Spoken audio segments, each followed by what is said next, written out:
met the most beautiful woman there. Hmm. She was absolutely lovely.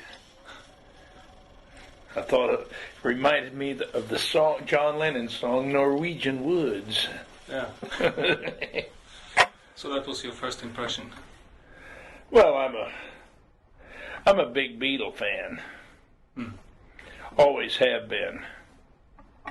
Since they first came out. I thought the Fab Four were fab. Did you hear the Zappa's versions of the Beatles songs in '88? What did you think of that when you're a Beatles fan? Well, I think it's good. He had the band to do it with. Yeah. He certainly had the band, man, with the horns and all that, man. The grandmothers, the Austin grandmothers that I had, we recorded I Am a Walrus. Sounds good, man. Hmm. Lovely song.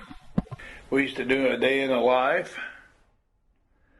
With the Muffins, I did Come Together.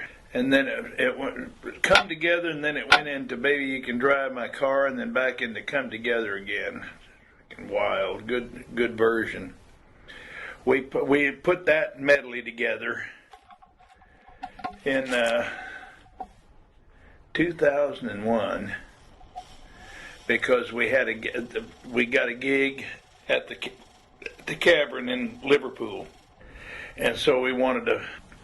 We're going to play at the Cavern. We're going to play a Beatle medley, and we recorded it. It's on an album called Live at the Cavern. With the Muffin Man. Yeah. Those albums with grandmothers and the Muffin Man and all of that. Is it a good distribution on it? Is it Nah, man. to get stuff like that? You have to go to their website. You can go to my website and get them. For instance, JimmyCarlBlack.com. JimmyCarlBlack.com. That's Uncle Jimmy's online record store. Oh. Uncle Jimmy's got it all. The job that you're doing here in Norway now, you just arrived, so you haven't been doing any work on it yet? No, in the morning. Yeah. He's picking me up at about 9:15. We're going to the studio. Yeah. And we're going to do it tomorrow. I'm looking forward to it. I think it'll be good. Because Jon, although I've never heard him actually play live or anything, but I've heard... on MySpace, I can hear his songs, and he's a good guitar player, man. Also, how I got in contact with him was really he signed my guest book on my JimmyCarlBlack.com on my website, and I wrote him back and said thanks for. Signing my guest book and blah blah. Let's stay in touch, and but he had put his website up there when he signed my book, and I usually when somebody does that, especially if he's a musician, and I knew this guy Jon was a musician because he said he was, so I put his website, got it on there and I heard his music, and I said, hey, this guy can play, man. He's a good player, real good player. Mm. And then there on the website, there was another place to check his art out, man, and I loved his artwork. He's a hell of a painter, man. Really talented artist. So that we communicated back and forth, and he said, would you be willing to do this project? I said, yeah, man, I'll come to Oslo, man. We were going to do it in November 1st, but it couldn't. He couldn't get it. He couldn't get it together in November, so we did it now. Hmm. That's okay. Are you playing drums or are you doing? No, just doing this, being the first Indian on Mars. Okay. No, I think it's going to be, I think it's mainly a talking thing, but music in the background and all, it's kind of, I don't know what's going to happen. We're going to see what happens. Okay, But it's a story, it's a storyline. He knows what he wants, man. He's got it all in his head, and there's one line in there, does humor really belong in music? The thing that Frank said, and it does belong in music. Of course it does.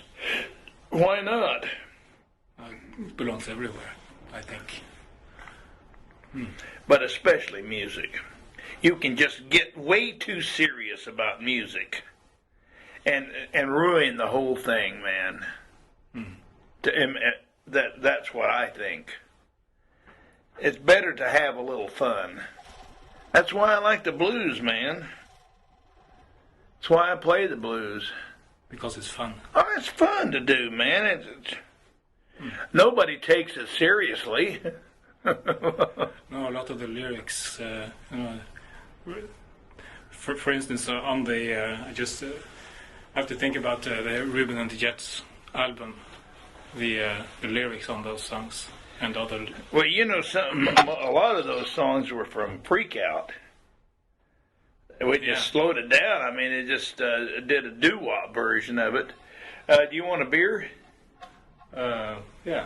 Nordlandspils. Yeah. There's a lot of good stuff on the web, man. You can learn a lot and get better information than you can in the published magazines, because published magazines are. I think a lot of those are under. No, some published magazines are, they have guidelines, and they not only editors, but they've got publishers, owners, and a lot of times an owner's politics, whatever that might be, normally it's usually fairly conservative, since they want to make money out of their publishing. I mean, their publishing house. That's the whole idea. They're only in it for the money. They're not in it for the creative art of it. They could care less about that. But the online sites, man, you can get good information. I subscribe a lot. I subscribe and read a lot. Because I'm on his mailing list. But this Michael Moore, very, very interesting guy. Makes good films. I like Fahrenheit 9/11, man. I like what he has to say about Bush, because I hate Bush. I hate him with a passion, man. This guy's full of shit and he's dangerous.